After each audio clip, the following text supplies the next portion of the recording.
Welcome back to Dark Souls 2. We're going to do Dark Diver Grando's questline. Before you do this, I would recommend going to Gavlan and picking up poison arrows and poison knives. Some of the enemies in the Dark Chasm of the Abyss are quite difficult and have a lot of health, big health pool. You have to complete 3 areas. Dark Diver Grando is present in 3 different locations here in the Shaded Ruins, Black Gulch and under Drying Lake Castle, not far from the King's Gate bonfire. I would recommend doing, in this order I'd recommend the Shaded Woods, Black Gulch and then Drying Lake Castle. And the reason you want to leave Drying Lake Castle until the very end is because Drying Lake Castle, once you've completed the 3rd and final quest in the Dark Chasm of the Abyss, you're thrown into a boss fight at the end. And that boss fight is very challenging, and there's a good chance you'll die. And the bonfire under Drying Lake Castle is very close to the portal that you can see behind us right now, so you don't have far to go to get there. So that's why leave Drying Lake Castle until the final area that you've cleared, basically. And I already opened one of the portals and it was in Drying Lake Castle, but the first time the Dark Diver Grando opens the chasm for you, he does it free of charge. If you die in there, any subsequent attempts, and this counts for the other 2 areas as well, you will have to use human effigies for him to. You pay him a human effigy and he opens the portal for you to get into the abyss.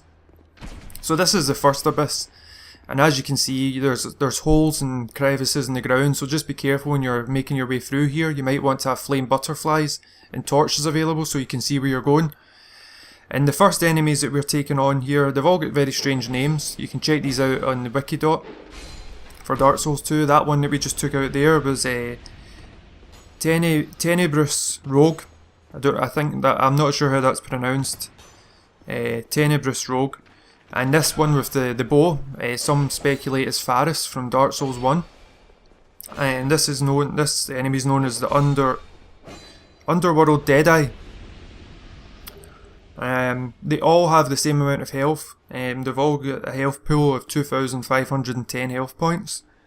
And they all drop commensurate, or the same number of souls.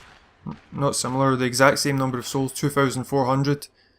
That's for the Black Phantom enemies, not this one. The one that we're taking on just now is known as a Forest Spirit. Yeah, Forest Spirit. And it can cast a variety of different sorceries. It can cast lightning spears and hexes as well. Have I written hexes here? I think I have. And I've written here it's best to get close to this enemy and attack it up close and personal, because like I say, from range it can really do you a lot of damage, and it can be quite hard to fight against because it can knock you off your feet and onto your ass. It also has the ability to heal the Black Phantoms that surround it, and if you're wanting to farm bonfire ascetics, it's a good enemy to farm ascetics from. So this is the cauldron. This is the point of you being in the Dark Chasm of the Abyss. It's not to take out these Black Phantom enemies, and you'll notice that you're the same as them. You're the same shade and colour and aura as them.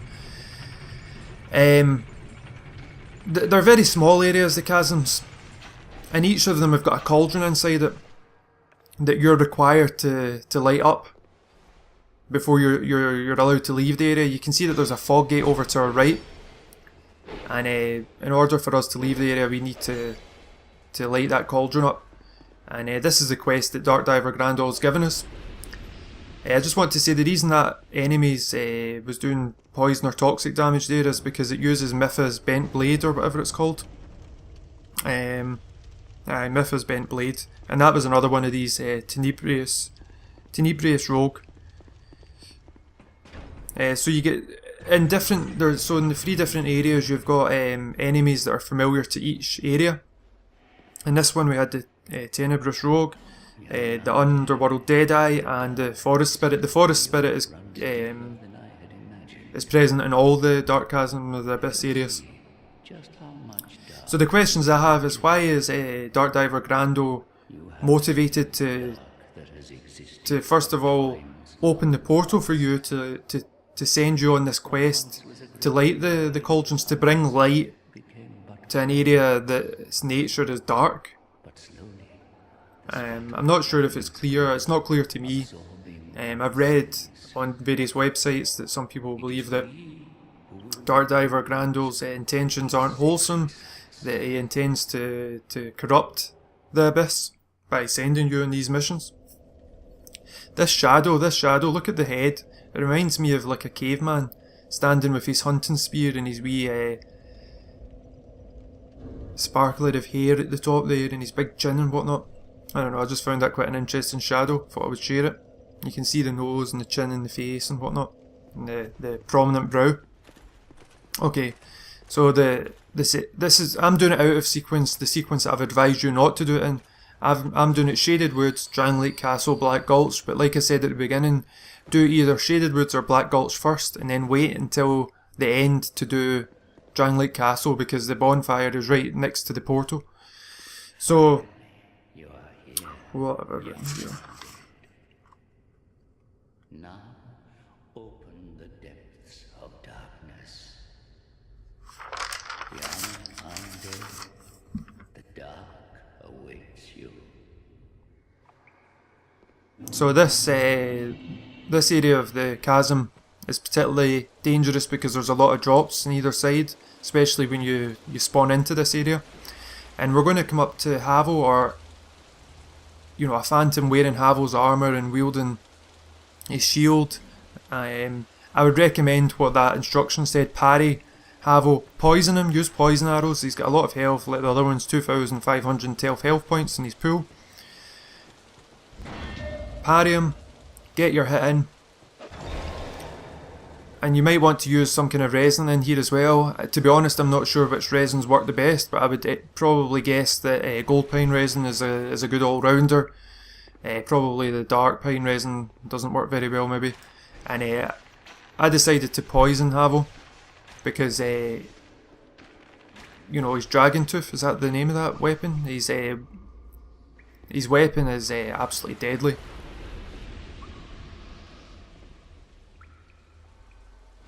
Funnily enough, his name is actually, his real name, according to the Wikidot article for the Dark Chasm of the Abyss, is a chip off the old rock. And I'm not making that up, check for yourself, they've all got strange names.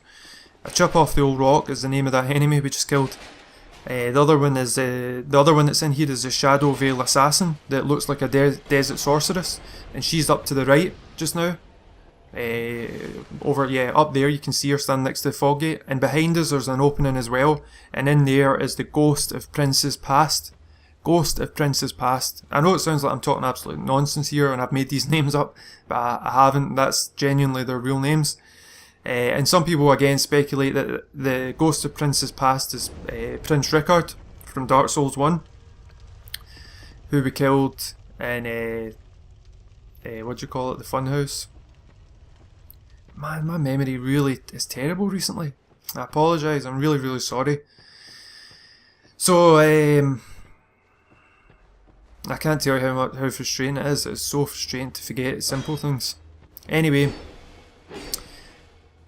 obviously this enemy is using a sword like that, a thrusting sword, that is very dangerous. It's got multiple combo moves, and it can take massive chunks. I didn't actually mean to do that to light up the... But now that I have lit up, used a flame butterfly, you can see he's the only Black Phantom in here that has an ornamental armour set on. His armour set is decorated in gold. You can see it just on the shoulders and whatnot. I don't know if you can see it without the torch, but yeah, the Wikidot article points that out as well. So you want to, there's a hole in the way from where she stands to where you are just now, and you can actually knock her into that hole and kill her quite easily. She wields a shotel, or shotel, so she can hit behind your shield, so just be very careful. You might want to take her out from distance using poison arrows or something of the sort. And like I say, you can knock her off into the abyss basically. as she makes her way to you if you've got a weapon that's capable of doing that, something like the Zweihander or something like that. And like I say, she's called the Shadow Veil Assassin, and she's wearing the Desert Sorceress kit, or armour set, and she's fast as well, so just be wary of her. And the last, once we've done this one, we've got the last one, which is in Black Gulch, and the reason I left this one to the end in my own playthrough was just because Black Gulch for me is the most annoying area out of the 3 that we have to visit, with the statues and whatnot. So you'll know yourself how to get down to Dark Diver Grandel. You've probably done it already before if you've been to the Black Gulch. And remember, this is the final area, so at the end of this one you're going to be, if you've completed the other 2, you're going to be involved in a boss fight. So make sure you're prepared for that boss fight. And you want small orange bursts, small blue bursts, and you definitely want the Rebel's Greatshield, which has 85% block against dark magic. And it also has really high resistances against normal magic as well, and fire and whatnot. The Rebel's Greatshield you can pick up as a treasure where the fire salamanders are in the Forest of Fallen Giants. It's at the base, so you need the Iron Key, which you pick up in the Iron Keep. That's one of these Black Phantom. The one I just took out there is one of the Black Phantom ironclads. And the reason, that was another reason I left the Black Gulch to the last, was because of the Xanthius Pyromancer. It is really annoying. It's a really annoying enemy to take on. Its name is Pretender to the Xanthius Throne. It's the worst of the lot that I've written here. Pyromancies, I think that's Forbidden Sun. It doesn't say in the Wikidot that it's Forbidden Sun, but I think it is. If I'm wrong, please correct me. If it's just a normal like firebomb or whatever. That to me is just like your normal fire orb or bomb or whatever. But the big massive one he throws at you, I'm sure that is a Forbidden Sun. And he also has the ones where the flames erupt out the ground. So just be wary, he's got lots of pyromancies that he's capable of lobbing at you. And yeah, you probably want to buff your weapon just to take him out as quickly as possible, because you don't want to have to deal with that forest spirit simultaneously. And bear in mind that the forest spirit can actually flame swave there. The forest spirit can actually heal as well the black phantoms that surround it. So just be cautious of that. And like I said, you want to be up close and personal with the forest spirit. It's got low health, it's easy to take out, low defences. For some reason I was being an idiot here and trying to take it out with the Avalon, and as you can see it can heal back up to full health, and I hadn't learnt my lesson and it put me in my ass, and eventually I just thought, well, I'm not getting anywhere with the Avalon, so I'll just take it out with the sword.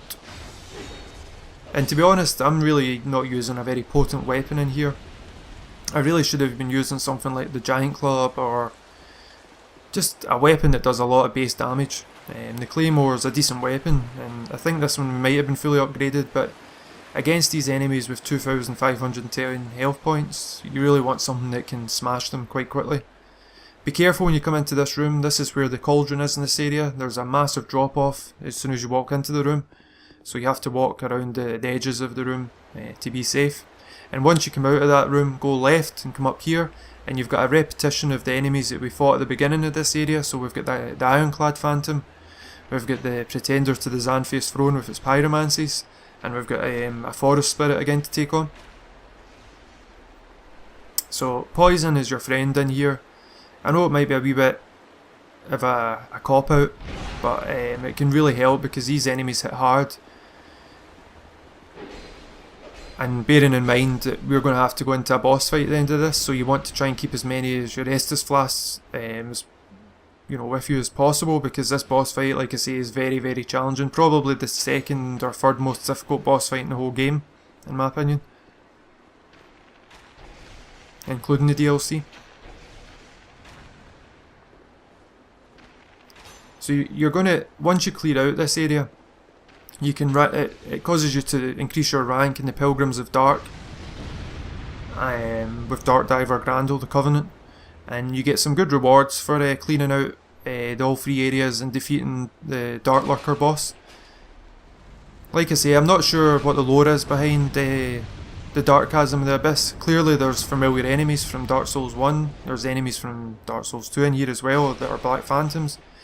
I think they're described as adventurers or something, you know, venturing through the Dark Chasm of the Abyss on their own quest or journey.